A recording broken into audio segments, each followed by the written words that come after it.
Hello friends, welcome to Queen by Paradise Tamil. இன்னைக்கு வந்து உங்க எல்லாருக்குமே ரொம்ப பிடிச்ச ஒரு routine வீடியோ தான் பார்க்க போறோம். என்னுடைய afternoon to evening routine உங்க கூட நான் ஷேர் பண்ணிக்க போறேன். இப்போ வந்து நான் லஞ்ச் ரெடி பண்ணிட்டு இருக்கேன். லஞ்சுக்கு வந்து cabbage pulao karandi omelette பண்ண போறேன். அதுக்கு வந்து முட்டைக்கோஸ் க்ளீன் பண்ணிட்டு இருக்கேன். முட்டைக்கோஸ் பாத்தீங்கன்னா வளர்றப்ப நிறைய பூச்சி மருந்து அடிச்சிருப்பாங்க. சோ அத வந்து நம்ம நல்லா க்ளீன் பண்ணனும். இந்த மாதிரி ஒவ்வொரு இதெல்லாம் நம்ம எடுத்து தண்ணில ஒரு 5 minutes ஊற வச்சிட்டு நம்ம க்ளீன் பண்ணோம் அப்படினா நல்லா க்ளீன் ஆயிரும். ஒரு சிலர் பாத்தீங்கன்னா நல்லா பொடியா நறுக்கிட்டு அதுக்கு அப்புறமா தண்ணில போட்டு க்ளீன் பண்ணுவாங்க. அப்படி பண்ண கூடாது. அந்த காயில இருக்க சத்தெல்லாம் வந்து தண்ணியிலே போயிரும். இது தண்ணில ஒரு 5 நிமிஷம் ஊறட்டும். அதுக்கு அப்புறமா கட் பண்ணிக்கலாம். சோ அதுக்குள்ள பாத்தீங்கன்னா அரைக்க வேண்டியதை நம்ம ரெடி பண்ணிக்கலாம். ஒரு மிக்ஸி ஜார்ல 2 பச்சை மிளகாய் ஆட் பண்ணிக்கிறேன். உங்களுக்கு காரம் அதிகமா வேணும்னா நீங்க நிறைய ஆட் பண்ணிக்கோங்க. கூடவே கொஞ்சம் இஞ்சி, ஒரு 5-6 பல் பூண்டு ஆட் பண்ணி இத ஒரு சுத்திக்கலாம். இது கூட வந்து கொஞ்சம் கொத்தமல்லி தழை ஆட் பண்ணி நம்ம அரைச்சு எடுத்துக்கலாம். இந்த அளவுக்கு அரைச்சா போதும். சோ புலாவுக்கு தேவையான பாஸ்மதி அரிசி வந்து நான் ஊற வச்சிறேன். ஒரு 10 ல இருந்து 15 நிமிஷம் ஊறினா நல்லா இருக்கும். 1.5 கப் அரிசி எடுத்துர்க்கேன். கழுவி எடுத்தாச்சு. ஊறட்டும். இப்போ முட்டைக்கோஸ் வந்து நல்லா ஊறிருச்சு, கழுவி எடுத்தாச்சு. இப்போ இத வந்து நான் பொடி பொடியா கட் பண்ணிக்கிறேன். கூடவே ஒரு குடை மிளகாய் வந்து கட் பண்ணிக்கிறேன். முட்டைக்கோஸும் அந்த குடை மிளகாயும் காம்பினேஷன் வந்து ரொம்ப நல்லா இருக்கும். ஒரு மீடியம் சைஸ் பெரிய வெங்காயத்தை வந்து பொடியா நறுக்கி எடுத்துர்க்கேன். இப்போ நம்ம புலாவ் பண்ண ஸ்டார்ட் பண்ணிரலாம். ஒரு குக்கர்ல 2 ஸ்பூன் எண்ணெய் விட்டு அதுல 2 சின்ன பீஸ் பட்டை, 2 ஏலக்காய், 3 கிராம்பு ஆட் பண்ணிக்கிறேன். ஒரு 1/2 ஸ்பூன் அளவுக்கு சோம்பு, கூடவே 2 பிரியாணி இலை ஆட் பண்ணிக்கிறேன். இது கொஞ்சம் பொரிஞ்சதுக்கு அப்புறமா நம்ம வெங்காயம் ஆட் பண்ணிக்கலாம். வெங்காயம் லைட்டா வதங்கனோனே கேப்சிகமும் முட்டைக்கோஸும் வந்து ஆட் பண்ணிக்கலாம்.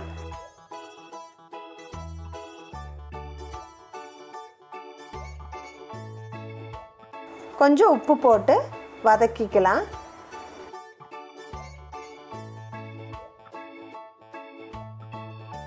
இதுல வந்து நம்ம அரைச்சு வச்சிருக்க அந்த இஞ்சி பூண்டு பச்சை மிளகாய் கொத்தமல்லி பேஸ்ட் இருக்கு இல்லைங்களா, அதை வந்து ஆட் பண்ணிக்கலாம்.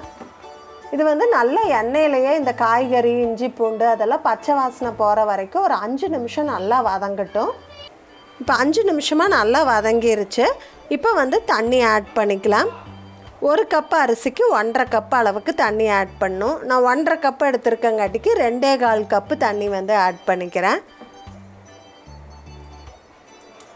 இந்த ஸ்டேஜ்ல உப்பு கரெக்ட்டா இருக்கான்னு பார்த்துட்டு ஊற வச்சிருந்த அரிசியை நல்லா வடிகட்டிட்டு இதல ஆட் பண்ணிக்கலாம். உப்பு வந்து கொஞ்சம் தூக்கலா இருக்கணும். அப்பதான் அரிசி எல்லாம் வேகும்போது நமக்கு கரெக்ட்டா இருக்கும். இப்போ வந்து குக்கரை மூடி வச்சு 2 விசில் விட்டுட்டு ஆஃப் பண்ணிரலாம். சோ இது ஸ்டீம் ஆறட்டும். அதுக்குள்ள நம்ம கரண்டி ஆம்லெட் ரெடி பண்ணிரலாம். அதுக்கு வந்து கொஞ்சம் பெரிய வெங்காயம், கொத்தமல்லி தழை ரெண்டையும் நல்லா பொடியா நறுக்கி வச்சிருக்கேன். இத வந்து ஒரு பவுல்ல எடுத்துக்கலாம். இதுக்கு வந்து தேவையான அளவு உப்பும் கொஞ்சம் பெப்பர் பொடியும் போட்டுக்கலாம். இதுல ஒரு 1/2 ஸ்பூன் எண்ணெய் விட்டு முட்டை வந்து உடைச்சு ஊத்திக்கிறேன்.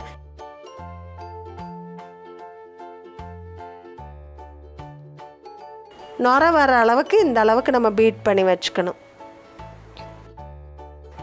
இப்போ வந்து ஒரு தாளிக்கிற கரண்டி எடுத்து அதுல ஒரு 1/2 ஸ்பூன் எண்ணெய் விட்டு எல்லா பக்கம் படுற மாதிரி ஸ்ப்ரெட் பண்ணி விட்டுக்கலாம்.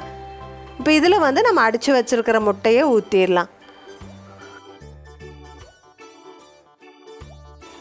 ஒரு 2 நிமிஷம் வெந்ததுக்கு அப்புறமா நம்ம அப்படியே லைட்டா திருப்பி விட்டுறலாம்.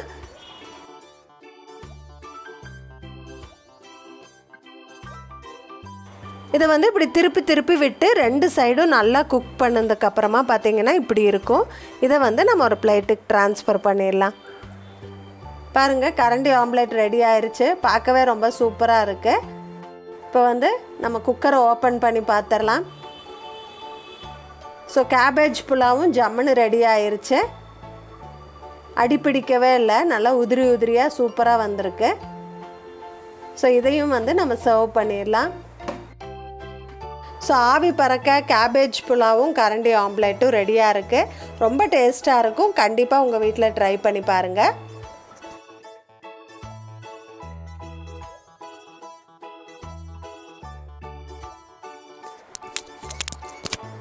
ஸோ எல்லோரும் சாப்பிட்டுட்டோம். இவரை தூங்க வைக்கலான்னு பார்த்தா இப்போ தான் இவர் சின்சியராக ரூல்ஸ் படி ஹெல்மெட் போட்டு சைக்கிள் ஓட்டி பழகிட்டுருக்கிறாரு.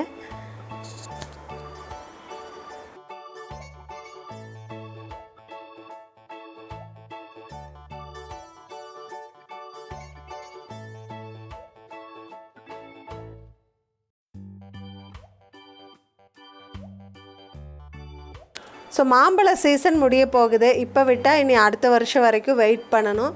ஸோ நான் வந்து இன்றைக்கி ஆம் பாப்படும் மேங்கோ ஜாமும் வந்து பண்ணலான் இருக்கேன். ஸோ அதையும் எப்படி பண்ணுறதுன்னு பார்க்கலாமாங்க. ஃபஸ்ட்டு வந்து மேங்கோ ஜாம் பண்ணிடலாம். இது ரொம்ப ரொம்ப ஈஸி. 3 பொருள் தான் தேவைப்படும். ஒரு 15லேருந்து 20 நிமிஷத்துக்குள்ளே நம்ம ரெடி பண்ணிடலாம்.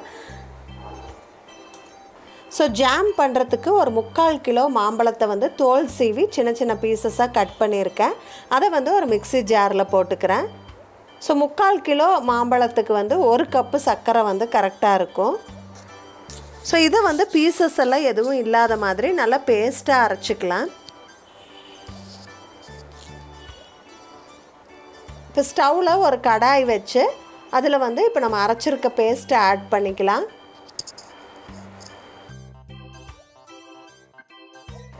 இந்த கடாய் வந்து என்னோடய ஷாப்பிங் ஹால் வீடியோவில் நான் காமிச்சிருந்தேன். கேம்ரோ பிராண்ட். இது ரொம்ப ரீசனபிள் ப்ரைஸுக்கு ரொம்ப ஹெவி பாட்டமாக ரொம்ப நல்லாயிருக்கு இந்த கடாய். இதோட லிங்க் வந்து டிஸ்கிரிப்ஷனில் கொடுத்துருக்கேன். உங்களுக்கு தேவைப்பட்ட நீங்கள் ரெஃபர் பண்ணிக்கோங்க. இது கூட வந்து கொஞ்சமாக லெமன் ஜூஸ் ஆட் பண்ணிக்கலாம். இந்த லெமன் ஜூஸ் வந்து இந்த ஜாமை ரொம்ப நாளைக்கு கெடாமல் வச்சுருக்கோம். அதுக்கப்புறம் அந்த ஜாம் கன்சிஸ்டன்சி கொண்டு வரத்துக்கு நம்மளுக்கு வந்து ஹெல்ப் பண்ணும். ஸோ அவ்வளோதான். 3 இன்க்ரீடியன்ட்ஸ் தான். இப்போ இது வந்து நல்லா கெட்டி ஆகிற வரைக்கும் நம்ம கிளறிட்டே இருக்கணும்.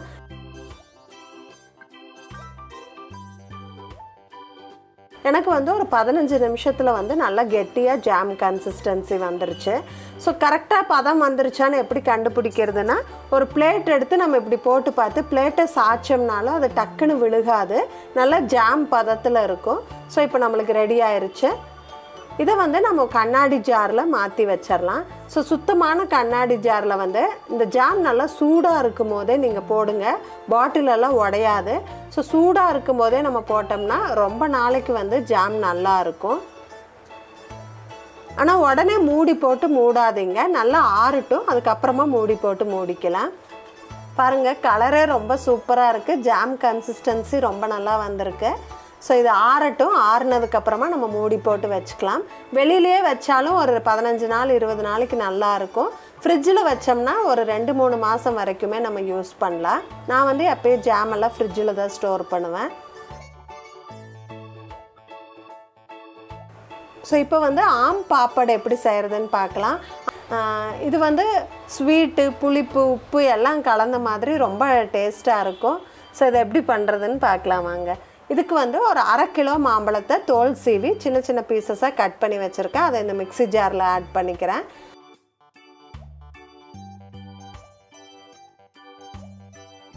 இதுக்கு வந்து ஒரு 1/2 கப்புக்கு கம்மியாக சர்க்கரை ஆட் பண்ணால் போதும். உங்கள் ஸ்வீட்னஸ்க்கு தகுந்த மாதிரி நீங்கள் ஆட் பண்ணிக்கலாம். இது ரொம்ப ஸ்வீட்டாக இருக்கணும்னு அவசியம் இல்லை. நான் வந்து ஒரு 1/2 கப்புக்கு கம்மியாக தான் சர்க்கரை ஆட் பண்ணியிருக்கேன். ஸோ இதை இப்படி பேஸ்ட்டாக நல்லா அரைச்சி எடுத்தாச்சு. இப்போ வந்து ஒரு கடாயில் நம்ம அரைச்சி வச்சுருக்க பேஸ்ட்டை ஆட் பண்ணி மீடியம் ஃப்ளேமில் நம்ம வந்து இதை மிக்ஸ் பண்ணிகிட்டே இருக்கணும். இதில் வந்து ஒரு 1/4 ஸ்பூன் அளவுக்கு உப்பு ஆட் பண்ணிக்கலாம். உப்பு கண்டிப்பாக ஆட் பண்ணுங்கள். அது ஒரு டிஃப்ரெண்ட்டான டேஸ்ட் கொடுக்கும். கூடவே 1 ஸ்பூன் அளவுக்கு லெமன் ஆட் பண்ணிக்கலாம்.